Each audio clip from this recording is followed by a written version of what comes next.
Good morning, sunshine. I'm Carey Pena alongside Brandon Lee. Thank you so much for checking out our new YouTube show, all focused on mental health, mental strength, and how we lift ourselves up. I'm so excited to do a show on behavioral health. I spent 22 years in local news and broadcast, but to be able to focus and kind of shift the magnifying glass and really focus on things that so many people right now are struggling with. And by the way, the show was even born out of a true friendship. Carey and I are like besties out there. And so I love to be able to team up with you again. You were my original co-anchor when I first moved here to Arizona. But we were literally sitting at lunch one day and we both just said, let's create something. Let's create something cool that can really help people here in Arizona and across the country learn about behavioral health. So we're gonna be talking about things like modalities, things that you can actually help you heal in your daily lives. Yeah, and we have access, we're very fortunate to have access to a lot of top level experts, and we're gonna be bringing them on the show to share with the audience. And we want a lot of audience interaction as well. So if you have something you'd like us to talk about or look into, feel free to interact with us, because that's what we're all about. So one thing I do every morning, I always go online and I Google behavioral health and addiction news. All right, so let's talk about some things that are what's going down right now. Yeah, what is going down? What is going down? So, you know, in behavioral health, we've always said this in addiction, that there is no magic bullet to stop somebody from using, right? But I truly believe in the advancements of science. Just like people who are suffering from cancer, we rely on the advancements of science to find a cure for that, find a cure for ALS, find a cure for Alzheimer's. I believe we can rely on science to find a cure for addiction. And there's this really cool article that I just read about, and these scientists are now pushing for FDA approval, and it's all about skin grafting. So essentially imagine this, Carey, if you're an addict and you're an opiate addict, they're gonna take a skin graft from your arm, they're gonna take it back, do some scientific stuff to it, and essentially put the graft back into your arm. But this time when the skin graft goes back in, the science behind it is that it's actually gonna help block the receptors that forces addicts to crave the opiate addiction. So it's actually gonna remove that craving. For those who don't know, Brandon, and we're gonna talk about your story in a little while, but you know, you were an addict for a long time. A long time. My addiction started when I was 15 years old. And so I know what it's like to have those cravings. I know what it's like. And those cravings can be so powerful and so overwhelming. Even though your conscious mind knows, I don't want to use because I know the outcomes of it are going to be terrible. But those cravings are so strong and so powerful. So the fact that science is trying to figure out a way, how do we make those cravings less? How can we take those cravings away? Because if you're not craving something, you'll listen to your conscious brain saying that's not going to be good for you. Brandon and I both are very big into mental strength. How do we train ourselves? How do we train our mind, and how do we train our body? And gut health is something that is extremely crucial. And this particular article talks about gut health as it relates to mental health. Well, first off, gut health is mental health. That's right. If you're not eating well, it's going to have an overall impact on your mental health. The cool thing about this, it's the Office of Mental Health out of the state of New York. They're throwing hundreds of thousands of dollars into food equity. And when we talk about food equity, right, we're talking about people in poor communities and lower served communities, essentially bringing a farmer's market to them. We all know if you go to the farmer's market or if you go to Whole Foods or you go to these, it's expensive. It is expensive. It's really expensive to buy that stuff. And so we also know that those who suffer from behavioral health, the lifespan is typically much shorter than those who don't. So I suffer from behavioral health, right? So my life expectancy is going to be naturally shorter than the general public and the normies, as which we call them, who don't suffer from it. There are ways to increase our longevity in our life here on Earth by the food that we eat. So it's really cool. And I'll add to that, it's not just happening in New York. Molina Healthcare here in the Valley. I'm so glad you're bringing this up because I love what they're doing. It's incredible, right? They're doing this out of the goodness of their hearts for those folks who do live in poor zip codes, right? The food trucks, tell folks. The food trucks. So Molina Healthcare, they found a food truck and they go to farmers markets. They pack these food trucks with it. They go into these communities and they give out all that food.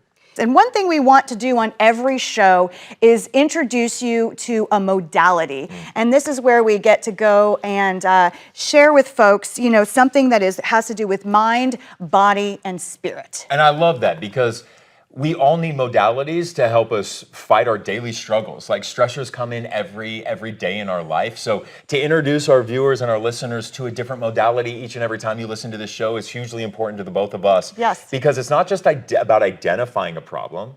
It's identifying by going, how can we heal from it? How can we heal from it? That is our mission. So I went through a pretty dark period in January of this year and thought about relapse. And for something was in me. I'm like, you know what? I need to go get a crystal. Like, I need to read more about crystals. I ended up going to Scottsdale and finding one of the coolest crystal shops. So one of our first guests here on Good Morning Sunshine is going to be Bandar Kayali. He's the founder of Stone's Crystal Shop in Scottsdale. Bandar, it's so good to have you here. Hi, thanks for being here. My pleasure. Awesome. Have a seat. Have a seat. And you're going to notice right now on our coffee table the most beautiful crystals around. He has, I'm telling you, one of the coolest crystal shops, but also one of the most knowledgeable experts when it comes to crystals and the healing power within crystals. So I want to talk about some of the healing power. Yes. And Bandar, a lot of folks rely on crystals. Why? What benefit from crystals overall? The theory behind it is that we have sort of these energy fields within us. Many people call them chakras. And a lot of these crystals can regulate, open, if something is blocked, and clear that chakra so that you can begin to experience some sort of emotional healing or overall benefit in well-being and happiness. Let me ask you, for folks who might be watching or listening and they think, this is a little bit of like woo-woo stuff, but more people are coming in and at least exploring if they feel something, if they feel an energy movement. And what do you say to them if they're a little skeptical? I mean, first of all, I think that's all it takes, having that first seed of awakening to that inner and spiritual world. So crystals have done a great job of that in recent times to get people to maybe start meditating and maybe lose some attachment to a lot of the craziness of the human world, you could say. Well, I think when you think about us, right, we're all made up of minerals, right? Yeah. Us as humans, right? So it's kind of like grounding with the stones, these beautiful stones that are created by Mother Earth and the cool things that Mother Earth does. Let's go around and talk about some of the amazing crystals that we have here on the table. And the first one we're going to talk about is labradorite. And the reason why I love this crystal so much is because Carey got me this amazing crystal for Christmas. So talk to me about the powers of labradorite. Labradorite is mainly found in Madagascar. It's very pretty to look at. It has these very fluorescent lights on the inside, but its healing benefit or meditative benefit is quite unique. Let's say you have some natural magical abilities, such as you have a very good gut feeling, you may be very intuitive, you may have a sense of clairvoyance, or you can be a person who's very empathetic, can really feel how others feel. It can hone that in, make it stronger, and you can build upon that intuitive ability. So like I'm an empath. So I love that Carey got that for me, because essentially that's going to give me more strength to be an empath, to hopefully help more people. Hone it in maybe so that you may not get lost in someone's emotion, but you'll still be able to be compassionate and really see where that person's coming from. Is it just merely having the crystals in your presence, or is there anything else that, I mean, is there any sort of need practice? to like touch it or just be around it? There's a few things around that. So obviously plenty of crystals can be worn as jewelry, so that, or can be put in your pocketbook. I used to carry some in my pocket. You can do that.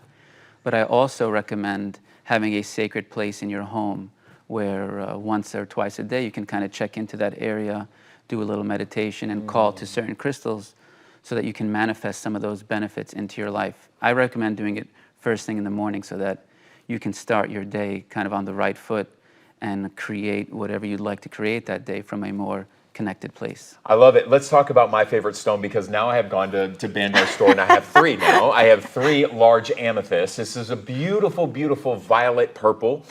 Tell me a little bit about this amethyst and the healing powers of amethyst. Right. So clearly it's very beautiful. This piece here is from Uruguay. Amethyst is one of the most popular. So it really promotes tranquility. So anti-stress, anti-anxiety. But its other very unique benefit that it aids us in changing negative habits or perceived negative habits. Talk to us about that rose quartz, because that is a beauty. That is Rose really quartz, beautiful. I would say, is one of the staples for overall emotional healing, because I do believe that gaining inner freedom and emotional healing really revolves around love and compassion as well, but more specifically, unconditional love.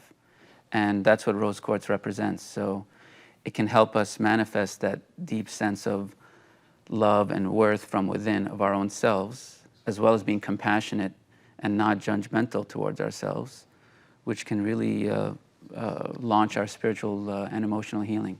I mean, people come to the shop, and I always have to sort of recommend something to them, and I usually open with, what would you like to feel or manifest in your life? And some of the more common ones are breakups, heartaches, and I usually point them right to that rose quartz, because they can be the own source of their love and self-worth, and that can help many people through heartache, and then also being able to enter into new relationships from a better place. This is one of my favorites too, obsidian. It's that beautiful, beautiful black shiny rock. Powers. It's volcanic glass. This piece here is from Mexico.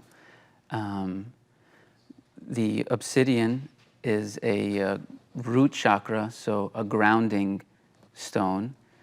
It also serves to give you some protection. I love the one that's in front. It looks like, it's called fool's gold, right? They call it fool's gold because it is so stunning. It's that sphere.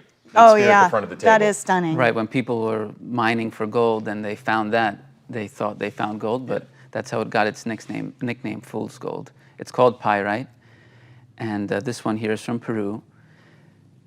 I'm a big fan of feminine energy. I think a lot of emotional healing is wrapped around being in touch with your vulnerability. Right. But this one here promotes masculine energy. So it's good if you have a new project or a new business.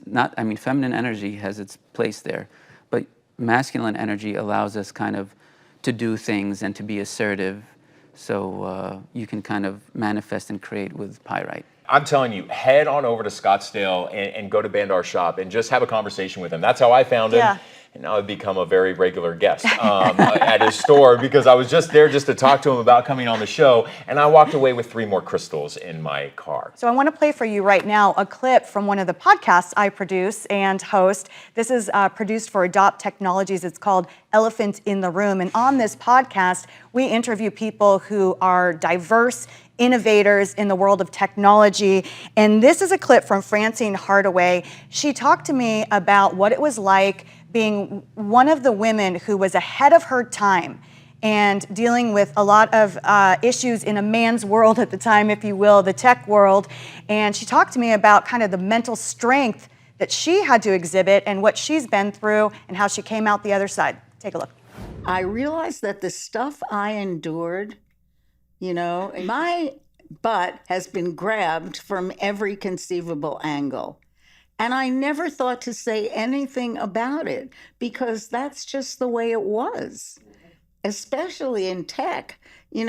People hit on you.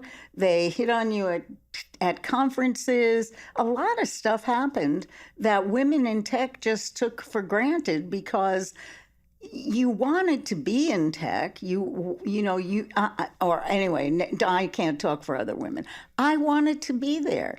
And I didn't realize I was making sacrifices in terms of my own well-being until much later, after the Me Too movement. And I was like, holy cow, maybe I shouldn't have let that happen to me. Maybe I should have fought it then. But the fact of the matter is I didn't. I took it for the cost of doing business. It's like giving mordida in Mexico. I was like, Do you ever regret not speaking up, or do you think No. regret is a wasted emotion? regret is a wasted emotion. I tend to agree with you there. I regret nothing. I had what I could refer to in my own terms and my own goals as a stellar career, in the sense that I was able to send, these were my goals when I went into business. I have 2 children, they're daughters. I want to send them to Ivy League schools. And those were my goals. And when the time came to send them to those schools, I was able to do it out of cash flow. I just, when the school would send me a bill, I would write a check, which meant I didn't have to borrow money. I didn't have to save money. Money you made. This was my money. Yeah. I made it, and I spent it on the girls. And then after the girls grew up and went away, I spent it on the foster children. And, as a woman in tech, those might be different goals than a man's goals. But it's interesting how they led me to pretty much the same place. And my goodness, right? My goodness, what a powerful story that is. You know what? It reminds me of a very popular book out there that has helped me and countless people just like her. It's called The Body Keeps the Score. Anytime a traumatic event or an advance, an unwanted touch happens to you, your body remembers it. And the fact is that she didn't have the ability to always fight back just because of societal norms, right? Women can't stand up. They can't stand up for themselves. They can't push back, especially at that time in what was really a male-dominated world. Suppressing that actually has a long-term impact on the body. So the body always remembers it, even though we'll try to rationalize, I can't do this, I'm okay, I'm okay. Really, that energy is still stored. So if you've ever experienced any of that, check out that book, Body Keeps the Score. And Francine is someone who is so generous with sharing all of the stories and all of the things that the challenges that she's faced in her life so that younger generations can learn from her. And I just admire that about her so much. Her speaking up is giving strength to so many other women out there to speak up. Yeah. And you should always speak up. On every episode, we are going to be also sharing a story behind the story. And this is a profile piece, someone who has an inspirational story to share that we can all learn from. I thought today we should talk a little bit about your story, actually, Brandon, because what you have endured and what you've written about and what you speak about, and really in large part the reason you left your job in local news is to realize your passion, and that is helping people who have suffered sex abuse and who are walking through addiction. For those who don't know your story, just share a little bit about what you wrote in your book, and then we'll talk about what you've gone through recently. Yeah, thank you. You know, I wrote that book back in 2018. It published in 2019. And people always ask you, what motivated you to put your story out there like I did? Because when I wrote that book, the night before, the publisher emailed me and says, Brandon, now's your chance. Like, now's your chance to go back and delete anything out of the book that you don't want published. And I panicked that night before that book was published, and I started deleting chapters. Things like that I just felt were too extreme for the public to understand. I woke up the next morning, and I almost had this epiphany going, no, you're gonna put everything back in that book. And because if you're gonna tell a story, you're gonna tell the truth. Every little detail about the trauma that I suffered and my experiences are all in that book, and I know you've read it. As a matter of fact, people like look at me and they're like, whoa, like you really told everything. But what motivated me to do that? Here in the Valley, when I was working over at Arizona's Family, I did a mini documentary about harm reduction. And I had never been open about my addiction up until that point in 2017. I hadn't. I always kept it private. And so I saw when that documentary aired on TV, on social media, I saw people writing the most hurtful comments I have ever read. People like, these people are trash. These people are scum. Who cares about these heroin addicts? Let them die. And when I was reading that from some of the viewers who tuned into me nightly, I was like, my God, do they think of me as a piece of trash? Do these viewers think of me as a piece of scum? Because I am those people in line getting those heroin. You were a meth addict, right? I was a meth and heroin addict. And so that was the motivating factor going, you know what? I have to write my story. I've got to change the dialogue. I've got to flip the script in the way people view mental health. I had no idea it would lead me to where I am today, but writing that book was just the first chapter of my life story about really delving into behavioral health. But you're right, I did walk away from local news. You took a huge risk because at the time, you know, being on the air, you know, when we anchor the news, it's just the nature of the business that you have a well-sculpted public image. So, you know, coming out and saying I'm a heroin and a recovered heroin and meth addict, suffer from mental health challenges, and a sex abuse survivor, this is risky for you telling this story. What do you think it was that allowed you to overcome that fear and really go public? Well, first off, I walked away from the news set for about 8 months. I took a sabbatical to finish writing that story. I remember because I was your co-anchor at the time. And I took a sabbatical. I left without ever having the intention to come back because I truly felt that when people read this, no news director or news manager would ever hire somebody who was so graphic and descriptive of the trauma that I suffered. But also what I did as an adult. Choices that I made as an adult were poor life choices. And I just felt like I'm never going to have a news career again. Here's what we found. When Arizona's Family welcomed me back to the Valley, listen, they did their research. And what they found was that the public actually felt more endeared to me after I was so open and honest. They didn't push me away. They didn't look at me as somebody to be discarded to. And I'll tell you why. Because every family in America knows someone who's a recovering addict or somebody suffering from some sort of behavioral health issue. But you know what it is? We grow up in these family systems where they're like, don't air your dirty laundry, keep it all in the house. But the more we all air that laundry, the more we realize everybody's got that dirty laundry. And we realize how normal addiction is, how normal some of these behavioral health things are. And the more we normalize it, the easier it is for somebody to ask for help. And that is my life's purpose, just to make it easier. You have been a champion, and I want to tell everyone, Brandon and I are coming to you live from our new collaborative center, the Center for Positive Media. We'll be sharing more about this and a lot of behind the scenes, what's going on here in the center. And one of the things that's happening here is you do art therapy, and that was really your passion. And Brandon, you help a variety of behavioral health groups, folks who are going through addiction. And it is incredible, really, because I'm in there a lot with you.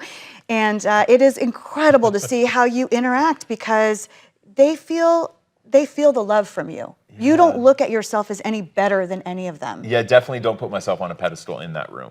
And to see people walk into my art studio, 90 people a day, some of them so broken, fresh out of detox. They haven't smiled in years, right? Because they become so dependent on drugs.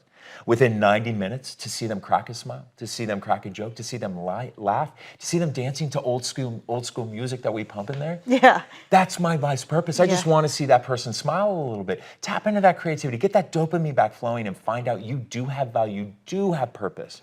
Don't let what happened in the past define you. When you talk about relapse, one of the things that I know is really important to you is to remove the shame. Yes, we have to, and we remove the shame by normalizing relapse. And I think we get so caught up in this race for perfection in recovery. And we do that by collecting chips, right? I have 13 years of continuous recovery. But when you relapse in many 12-step programs, they make you start over from day one. You have to cash in all of those years of chips and collect a white medallion, and it's a 24-hour chip. That was too daunting for me.